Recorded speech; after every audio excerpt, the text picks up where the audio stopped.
satu ayat yang itu seolah-olah tidak ada kaitannya dengan puasa.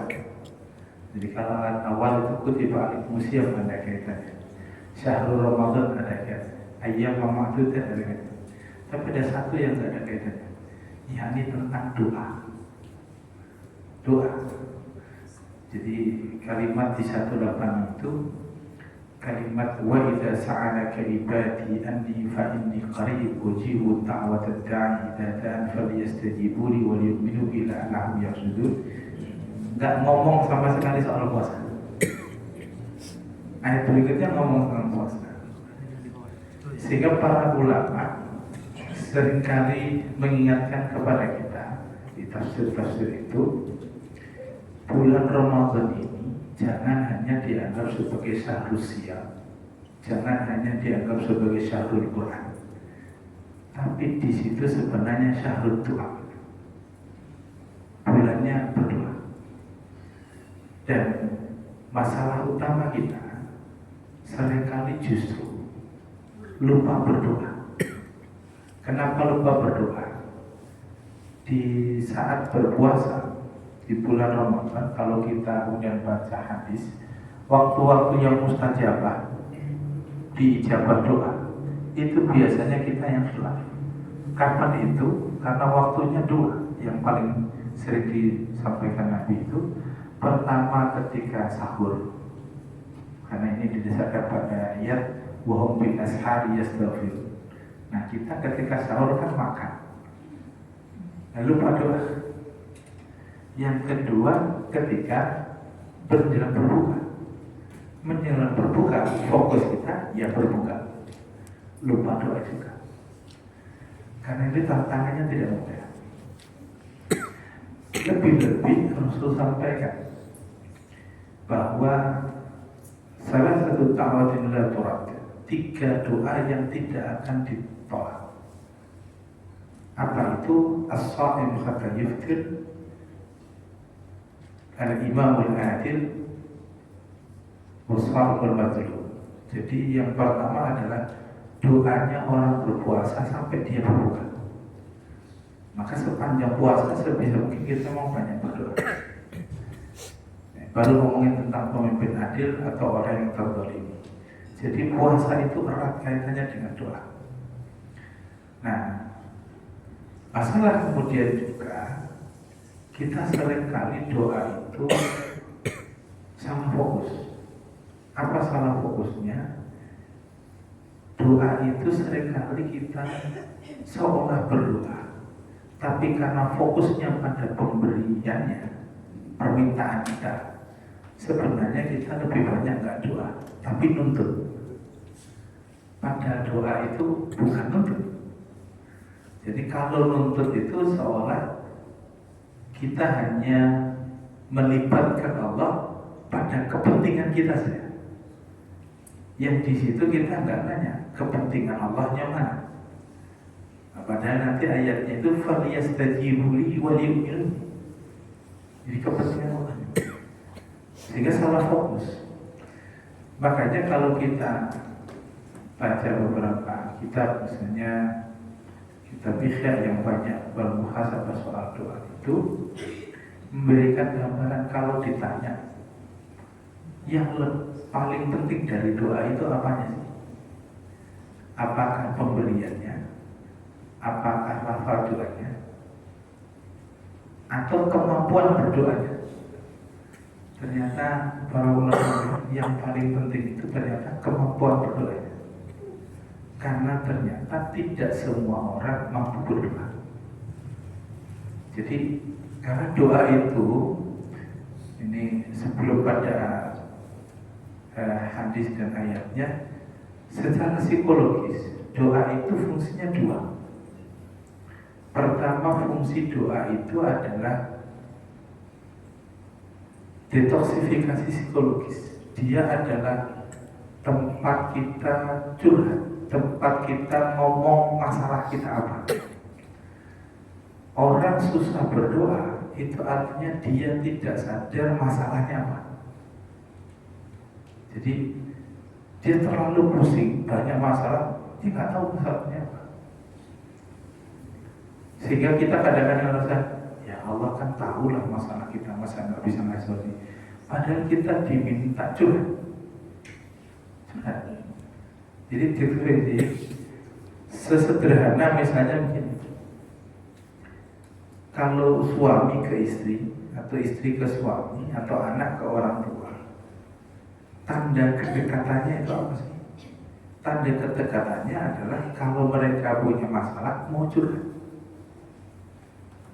Yang jadi masalah kalau sampai terjadi pasangan kita atau anak kita punya masalah nggak mau curhat. Ini tandanya ada masalah tapi gak beres, nggak mau curhat. Karena ini tempat detoksifikasi, tetap menyelesaikan masalah di situ.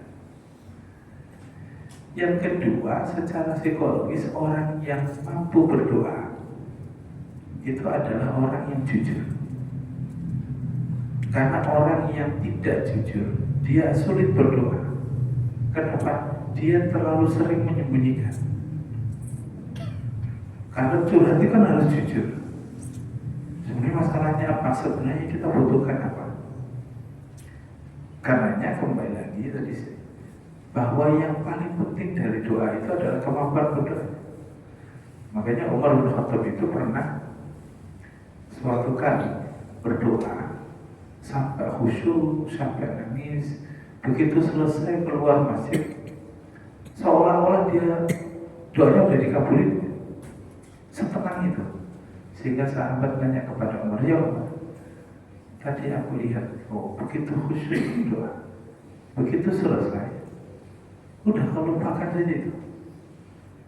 Maka Umar bilang, sungguh yang paling penting dalam doa ini adalah Allah mengizinkanku berdoa. Kenapa?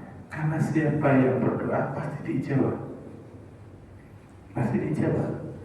Jadi yang paling penting itu kita mampu berdoa. Jadi karena itu seringkali kalau kita terlewat habis sholat tiba-tiba langsung mikirin yang lain, itu tandanya memang kita tidak sempat berdoa, tidak mampu berdoa, dan kita khawatir tidak diberikan kesempatan Allah untuk berdoa. Nah, itu masalahnya. Padahal kenikmatan bermunajat itu yang namanya doa. Nah, ayat tadi di 186 surah Al-Baqarah itu memang itu asbab nuzulnya. Dalam riwayat Tirmidzi itu ada seorang Arab Badui nanya kepada Nabi, ya Rasulullah, akana rabbuna qarib wa nunajji atau kana ba'idan wa nunadi? Ya Rasulullah, Tuhan kita itu sebenarnya dekat atau jauh? Kalau dekat berarti kita cukup doanya pelan. Kalau jauh, ya berarti nanti agak teriak-teriak. Nah, di situ kemudian langsung diturunkan ayat ini. Nah, turunnya ayat ini dengan kalimat wa idza sa'alaka ibadi fa inni qarib ujibu da'wat. Kalimat fa inni qarib itu juga ditelaah ulama sangat unik. Kenapa unik? Kalau di ayat-ayat yang lain, ketika Nabi ditanya, maka jawabannya itu selalu Nabi yang disuruh jawab. Misalnya di surat Al-Baqarah tentang khamr, yas'alunaka 'anil khamri wal maisir, qul ya Muhammad fihi ma ada qulnya. Qul itu katakan Muhammad.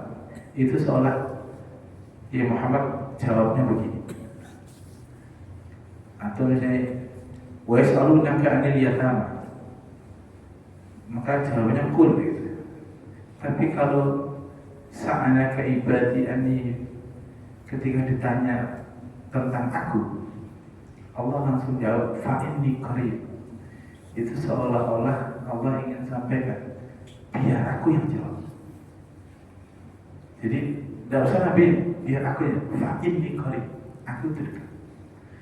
Karena itu memang doa, kemampuan berdoa itu adalah tanda utama bahwa kita ini dekat dengan Allah atau tidak.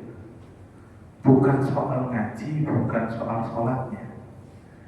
Karena seringkali kita ngaji panjang tapi nggak ngerti, tetap nggak ada kedekatan. Kadang kita terawih berlama-lama juga nggak ngerti bacaannya, tetap nggak ada kedekatan. Kedekatan itu dengan doa. Maka memang penting kita kemudian menelaah setiap doa-doa kita. Jangan sampai doa itu hanya ngikutin imam, ngikutin khatib, yang penting amin. Enggak ngerti isinya, pokoknya amin aja. Ya tentu doa imam, doa khatib pasti baik, tapi apakah kemudian sesuai dengan kebutuhan kita, itu masalah. Maka penting kemudian kita telah itu doa. Sehingga dalam berdoa itu memang harus diniatkan dulu, bukan tentang nanti saya dapat pemberian apa, tapi diniatkan dulu dengan upaya mendekatkan diri. Jadi kalimat wa idza sa'ala ibadi fa inni qarib dilanjutkan ujibu ta'wad da'i da'a, itu berarti diijabahnya doa. Itu yang paling penting di awal adalah soal kita ini merasa dekat atau tidak.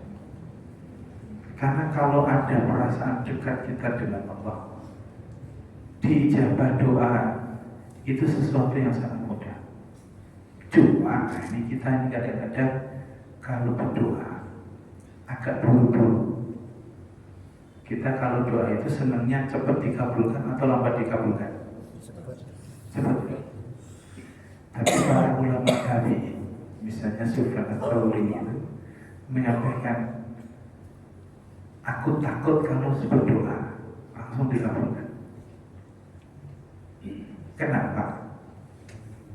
Karena khawatir Allah tidak suka. Nah, ketika baca ini, gimana logikanya? Ternyata kita melakukan hal yang sama. Kita itu kalau ada pengamen datang ke rumah, ngamennya gak enak, cempreng, gitarnya gak jelas, suaranya ganggu, apa yang kita lakukan? Cepat dikasih biar cepat pergi. Gimana kalau suaranya enak, gitarnya bagus? Dengerin dulu dan kita siapkan uang lebih. Maka disitulah doa. Begitu kita bermunajat panjang dan tidak langsung dikabulkan, maka tugas kita adalah husnuzan. Allah ingin mendengarkan panjang munajat kita. Tapi kok doa sedikit langsung dikabulkan? Ini yang kita khawatir. Jangan-jangan kita kayak pengamen yang suara cempreng tadi. Allah gak pengen dengerin kita. Sehingga bisa jadi Allah bilang ke malaikat, udah kasih aja lah daripada dengerin dia. Nah itu kita khawatir. Sehingga doa itu jangan dipikir cepat-cepatan untuk terkabul. Maka yang paling penting dari doa itu kembali soal menikmati doa itu. Karena kemudian kita harus ingat, dalam setiap pemberian dari siapapun, yang harus kita ingat itu bukan pemberiannya, tapi pemberinya. Kita kalau dikasih pulpen presiden, meskipun pulpen itu cuma 10.000 dan kita bisa beli sendiri, kenapa kita ingat pulpen itu? Karena pemberiannya. Maka dari itu dalam konteks pemberian yang harus kita ingat pemberinya, sehingga kita tidak fokus pada pemberian. Kalau kita fokus pada pemberian, itu yang seringkali kita keliru berdoa. Kita sebenarnya bukan berdoa, kita nuntut. Jadi nuntut seolah-olah, ya Allah, saya udah puasa kok gak dikasih, saya ini sudah sholat kok gak dikasih. Ini yang kalau kita baca di surah Hud, itu ada 2 ayat yang para sahabat itu nangis kalau baca itu. Kalimatnya wa min yuridul hayatad dunya nuwaffi ilaihim a'malahum wa hum fiha la yubkhasun. Siapa yang ingin dunia, sampaikan akan dikasih semuanya. Wahum la yuhsun, nggak akan dikurangi. Masalahnya adalah walaysa lahum fil akhirati illa nar wa habita ma sana'u wa batilun ma kanu ya'malun. Tapi masalahnya adalah ketika di akhirat nanti, ketika dia minta lagi udah nggak ada. Jadi wabatilun ma kanu ya'malun, yang mereka lakukan itu kemudian menjadi sia-sia. Itu sama seperti kita lagi mau pengangkatan CPNS karena mau tes, serius tahajudnya. Mau proyeknya goal, serius tahajudnya, serius doanya. Apakah ini boleh? Ini yang harus kita hati-hati. Kalau karena kemudian itu dikabulkan, itu di akhirat nggak ada lagi. Sehingga kalau kita di akhirat nanti nanya, ya malaikat bilang, kan dulu puasanya buat dapat jabatan, kan jabatannya sudah. Kan dulu puasa sunnahnya itu biar dapat si fulan, misalnya buat dinikahi, kan sudah. Maka laisa lahum fil akhirati illa nar wa habita ma sana'u biha wa batilun ma kanu ya'malun. Karena itu perlu hati-hati. Sehingga dalam berdoa itu yang paling harus kita nikmati adalah bermunajatnya. Kita berkeluh kesah dengan Allah dan kita inginkan Allah kemudian memberikan ketenangan batin pada kita. Bukan soal terkabulkannya doa itu. Jadi apapun pemberiannya, bahkan sampai pun nanti surga sekalipun yang kemudian kita idam-idamkan, Rasulullah sampaikan kalimat la yashba'ul mu'min hatta muntahal jannah. Orang mukmin itu pada akhirnya tidak akan pernah puas sampai di ujung surga. Apa di ujung surga? Apa sih yang paling nikmat di surga itu?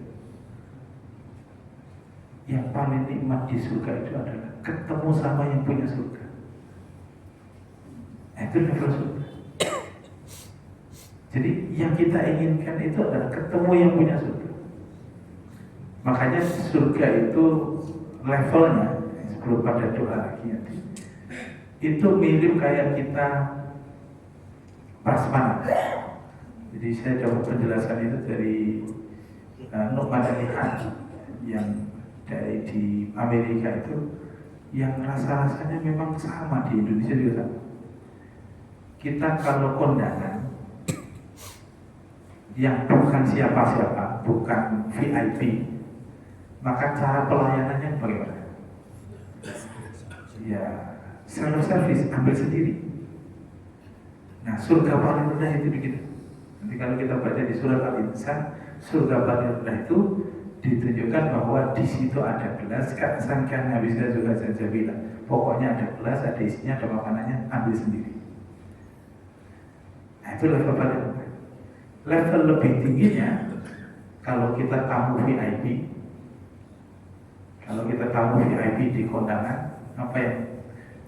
Model layanannya bukan self-service, kita dilayani oleh pelayan. Karena kita tamu VIP. Maka Quran menyampaikan surga yang lebih tinggi nanti yatufu alaihim bildanul muhalladun, akan dikelilingi oleh para pelayan. Mau minta apa dikasih, minta apa dikasih. Nah, surga tertinggi sebagaimana kita kalau tamu VVIP. Kalau kita tamu VVIP di tempat kondangan atau di restoran, kita tamu yang memang VVIP, maka bagaimana pelayanannya? Maka yang layanin pasti yang punya restoran. Kalau buat kita tamu VVIP di kondangan, yang layanin yang punya hajat. Maka surga tertinggi itu wasyaraba rabbuhum ma'an tahura. Maka langsung di situ Allah yang kasih minum. Itu gambarnya. Jadi gak penting lagi semua pemberian itu. Bahkan di situ sebutannya ma'an tahura, cukup air putih, selesai. Itu jauh dari segalanya, karena yang paling penting kita tahu siapa yang memberi. Itu pentingnya doa. Sehingga doa itu kalau kita hayati sebagai pola untuk mendekatkan diri kepada Allah, maka memang kita harus lebih banyak memuji daripada meminta di dalam doa itu. Nah, cuma kadang-kadang doa kita itu minta aja terus. Padahal kita itu kan kalau ya sesederhana lah, kalau misalnya sama atasan pengen sesuatu kan nggak langsung minta, ya dipuji-puji dikit lah.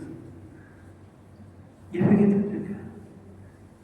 Jadi kita sampaikan keluhan ya, tapi kita sampaikan banyak pujian, kita sampaikan sholawat, kita sampaikan kalimat tasbih, kalimat misalnya kalimat-kalimat yang kita baca di zikir pagi dan petang itu banyak semuanya pujian. Bahkan pujian yang seolah-olah itu seluruh dunia alam ini memuji.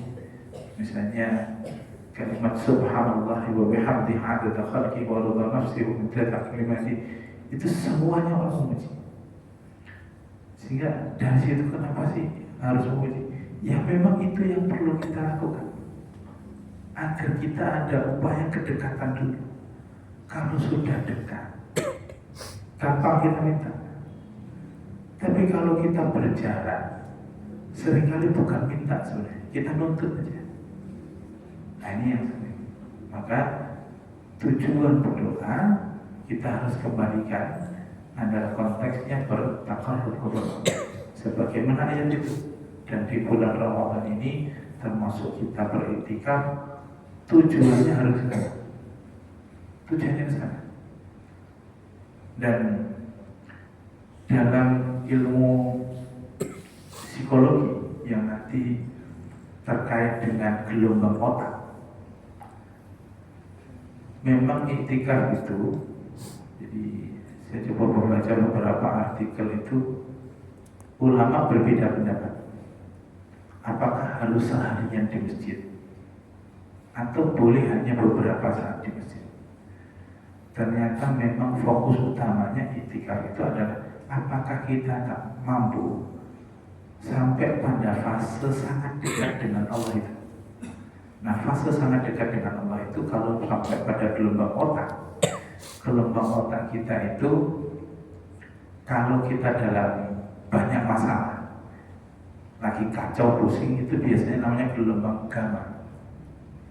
Kalau sibuk, jadi masalah sebenarnya tidak banyak tapi sibuk, tidak tertata rapi, itu namanya gelombang beta. Nah, gamma dan beta ini susah sekali kita konsentrasi, tenang. Makanya kita butuh lingkungan. Nah, untuk berubah itu bagaimana? Kita butuh sampai level gelombang alfa. Yang itu bisa kita harus tenang. Nah, tenangnya di mana? Ya kita harus sebisa mungkin di masjid. Itulah kenapa iktikaf di masjid. Kalau ada yang boleh kan iktikaf di rumah. Ternyata ada analisisnya. Analisis ketika gelombang otak itu. Jadi kalau gelombang alfa ini muncul, tapi disertai dengan kenyamanan, dia ternyata berubah jadi gelombang delta.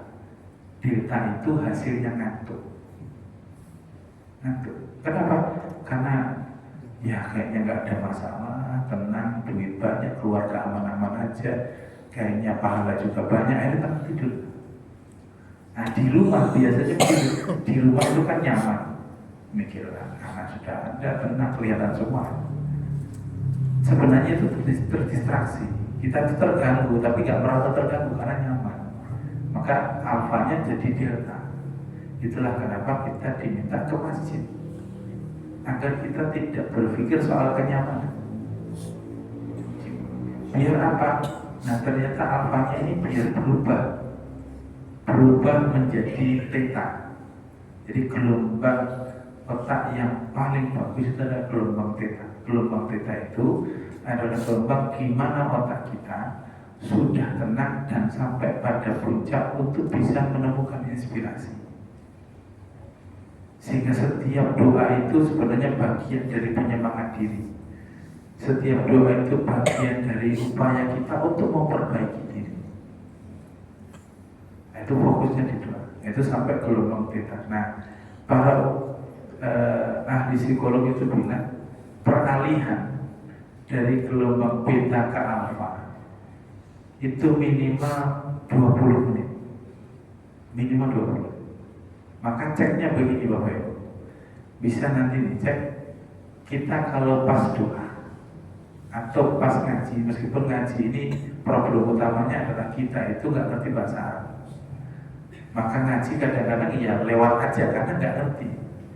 Entah isinya sedih, entah isinya senang, nggak ada respon karena nggak ngerti. Maka memang tadarus itu kalau bisa sama baca terjemahnya. Nah, kan diingatkan dulu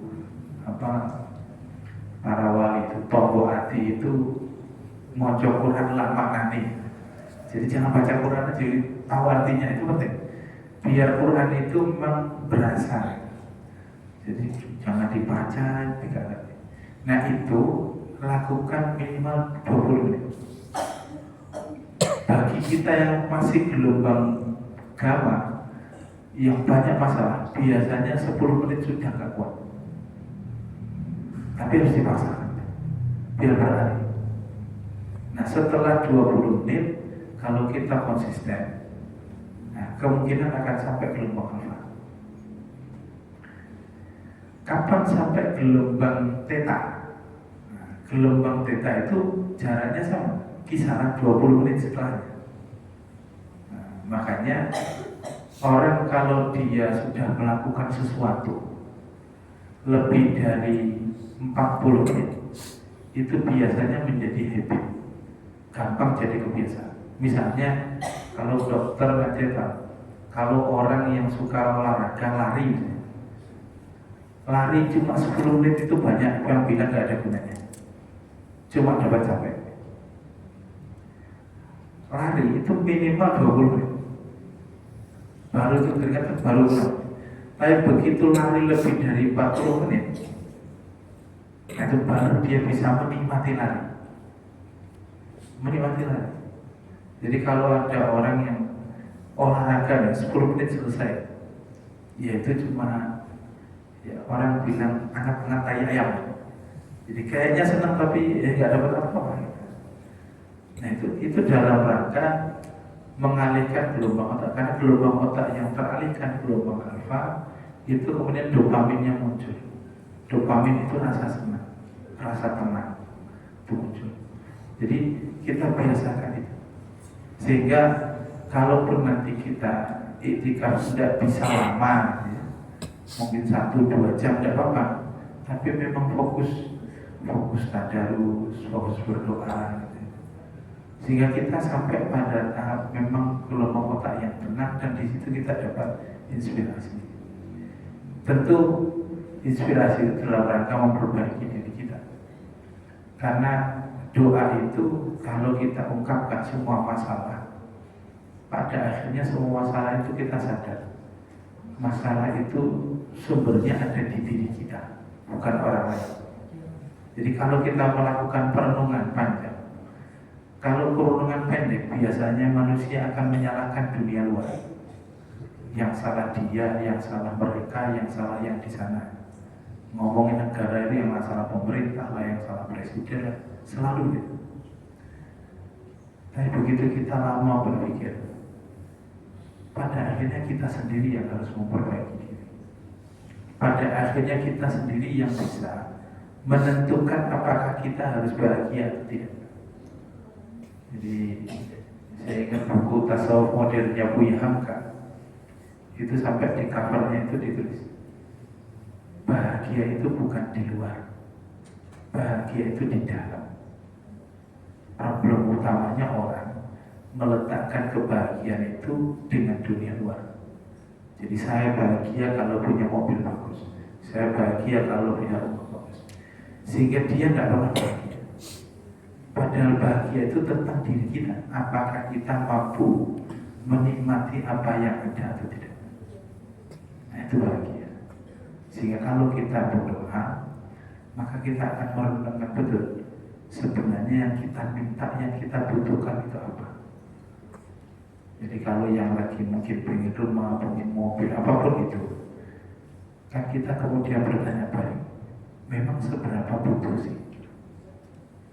Seberapa butuh? Karena kadang-kadang kita nabrak syariat, itu kadang alasannya kan terpaksa. Kenapa sih pakai riba? Kalau nggak riba nggak punya. Kalau nggak riba nggak punya mobil. Kalau nggak riba nggak punya rumah. Kalau nggak curang nggak dapat proyek. Jadi kalau kita renungkan, apa harus seperti itu? Apa selapar itu kita? Apa memang sejahat itu? Kan enggak sebenarnya. Kita semua itu pengennya baik, naluriah kita itu baik. Karena itu ibadah kita itu masih baik. Serakus apapun orang, sekorupsi apapun orang, ketika dia ibadah pasti jujur.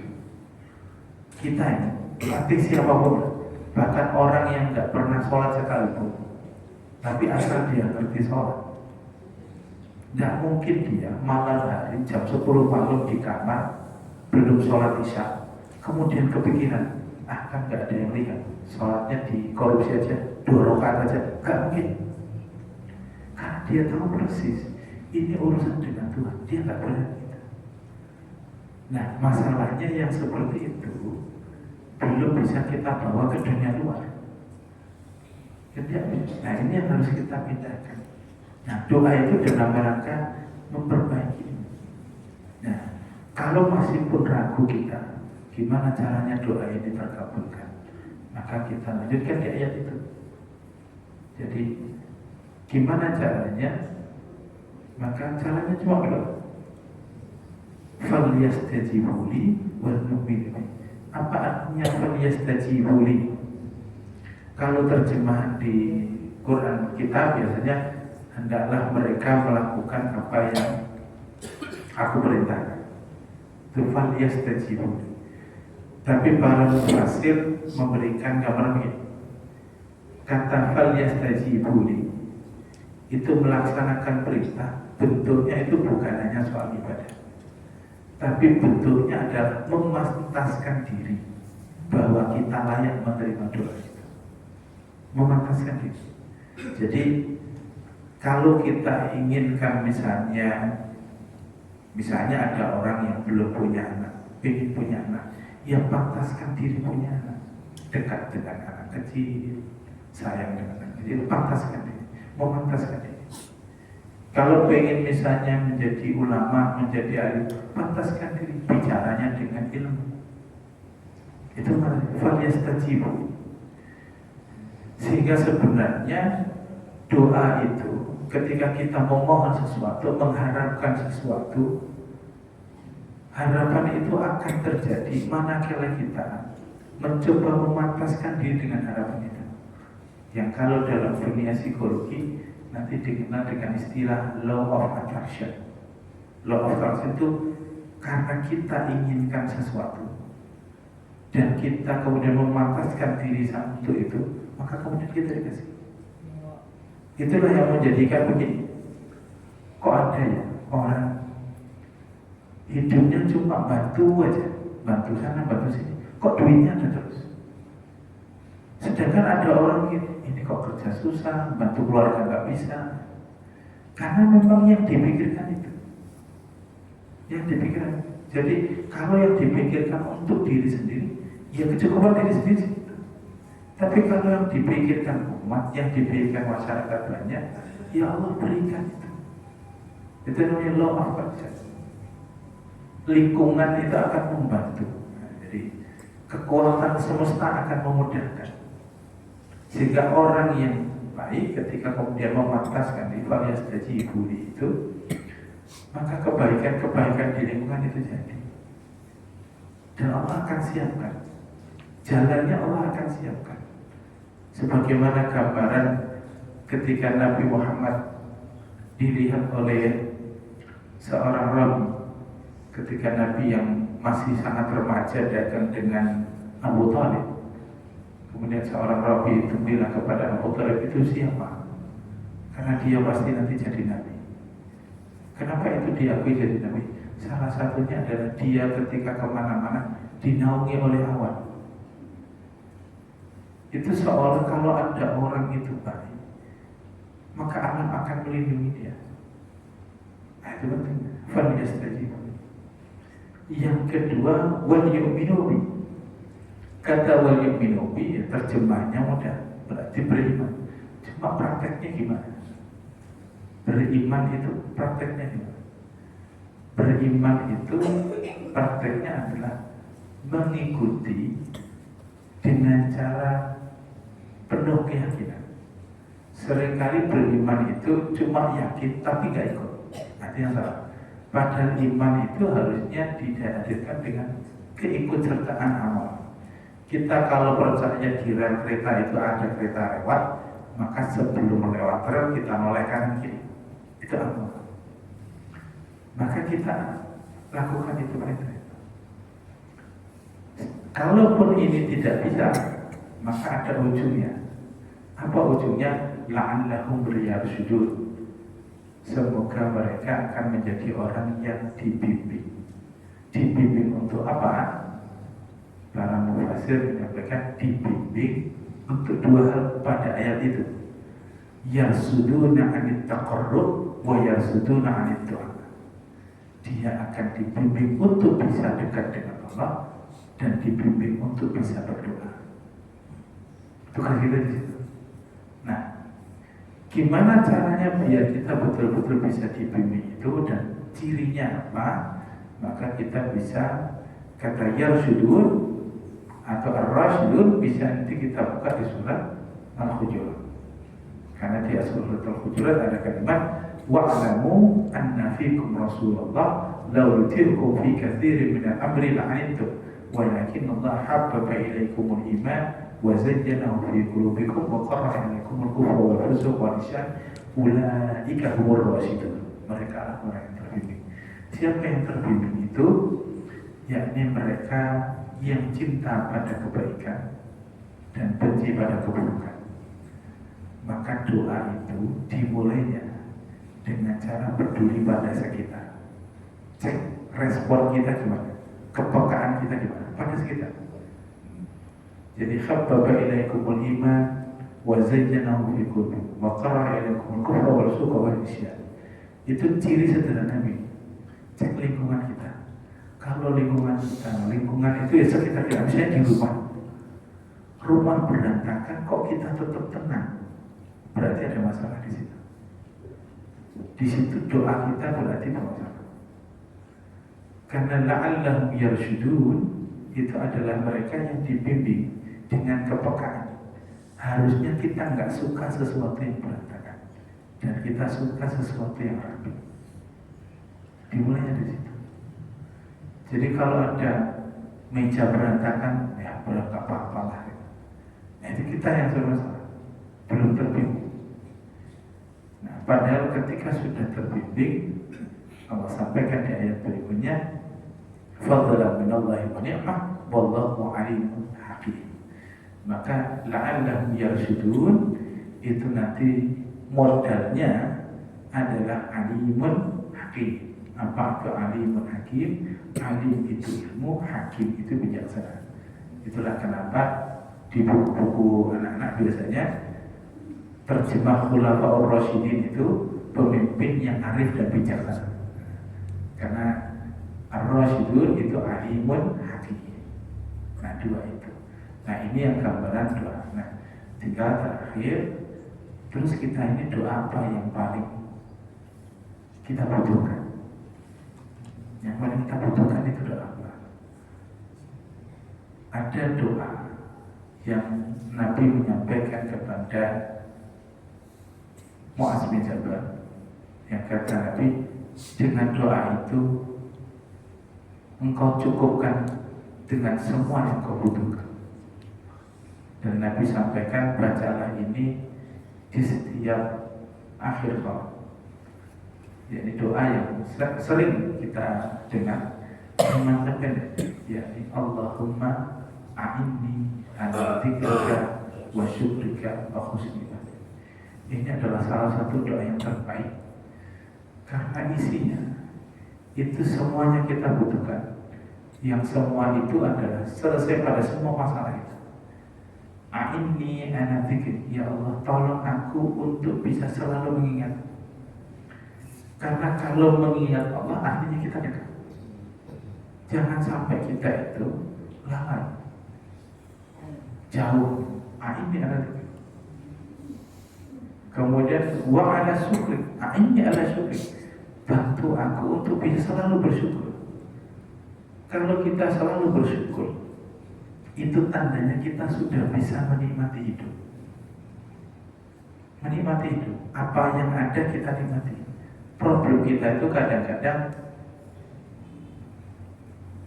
sibuk memikirkan yang belum ada, sampai lupa menikmati yang ada.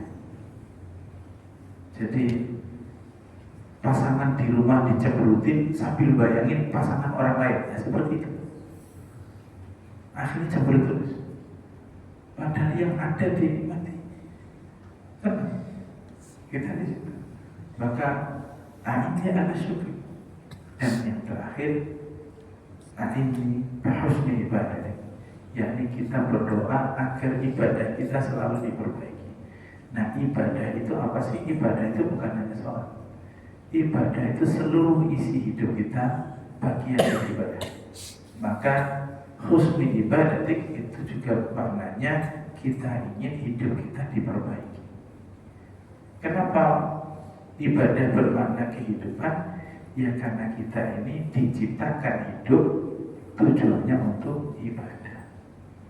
Sehingga doa ini pendek, sederhana, tapi kalaupun perlu kita ulang-ulang sampai kita yakin, kita ingat Allah, kita syukuri apa yang ada, dan kita mulai berbenah pada ibadah kita dan hidup kita.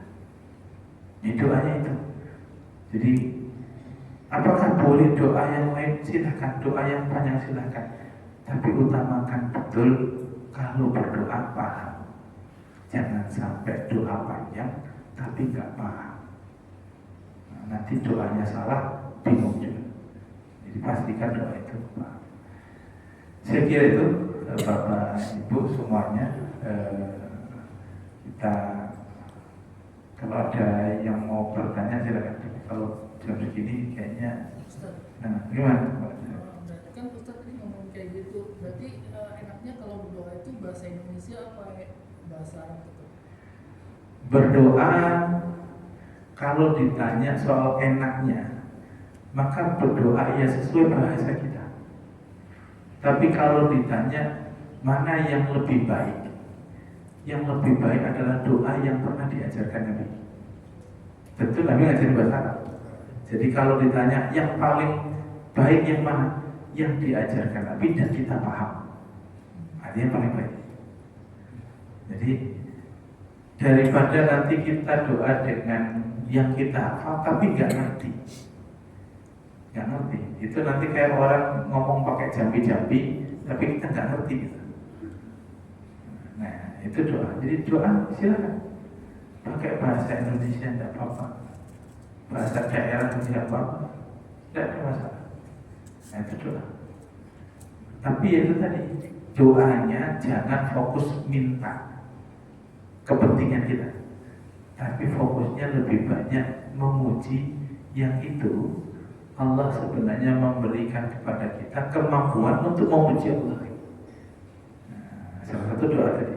Jadi karena kalau kita fokus pada kepentingan kita, minta nanti ongkos mudik, ya, minta yang gitu-gitu nanti dapat. Jadi fokusnya malah ke sana. Jadi fokusnya ini ya biar kita ini kalau sudah dekat dengan Allah itu tenang. Ya, kita ngeluhnya itu penuh beneran gitu. Jadi bahkan ada salah satu buku yang nulis begini. Kalaupun kita berdoa nggak bisa khusyuk, nggak bisa nangis, maka cobalah pura-pura nangis. Kemudian kita menangis karena pura-pura itu. Kan sekeras apa sih hati kita kok sampai nggak bisa berdoa? Sekeras apa sih masalah kita sampai nggak bisa tunduk kepada Allah? Ngerasa semua ini kan jeripaya kita sendiri, nggak ada urusannya dengan Allah. Kan sekeras itu sebenarnya membuat kita nggak berdoa. Maka kalau kita mulainya memang ajarkan anak-anak kita. Anak-anak kita itu kalau pengen beli sepeda dong, pengen beli ini, ajarin untuk doa. Doakan ayah nanti kerjanya lancar, bisa beli, doakan nanti ibu juga lancar kerjanya. Jadi ajarkan dia tidak mintanya ke manusia. Memang lewat manusia, tapi mintanya tidak ke manusia. Sehingga kesadaran betul sejak awal semua ini ada karena Allah. Dan dia dibimbing itu. Karena kalau dia kemudian merasa dibimbing Allah sejak kecil, sebesar apapun masalah dia hadapi. Tapi kalau dia mengandalkan orang tua, mengandalkan teman dekat, mengandalkan keluarga, begitu kita lempar ke tempat jauh yang jadi jauh keluarga, bingung dia. Kepada siapa dia minta? Tapi kalau kita latih sejak kecil, dia mintanya kepada Allah, dimanapun dia sendiri dia tahu mintanya ke siapa. Nah, itu doa. Jadi doanya di situ. Nah, saya kira itu Bapak Ibu, kalaupun sudah tidak ada, saya cukupkan. Semoga nanti kita bisa lanjutkan dengan memulai doa kita, memerinci. Kalau nanti kita baca misalnya di surah Thaha, doa Nabi Musa itu, para ulama bilang doa itu mirip kayak proposal. Proposal itu ada pendahuluan, ada tujuan, jadi ada program dan ada hasil. Jadi kita sampaikan semuanya. Sehingga kayak kita, ya Allah saya pengen rumah, tapi bukan rumahnya dulu. Cerita dulu, ya Allah ini keluarga sudah ada, keluarga ingin tempat yang teduh, tempat yang nyaman buat ibadah. Itu ujungnya rumah. Kalau enak itu ada pendahuluannya. Nah, itu proposal. Jadi doa itu. Jadi Nabi Musa, doa Nabi itu gitu. Isinya mukadimah dulu gitu. Jadi ada pendahuluan, ada tujuan, baru nanti ujungnya hasilnya apa. Nah, demikian, mohon maaf jika ada salah dan berat. Wassalamualaikum warahmatullahi wabarakatuh.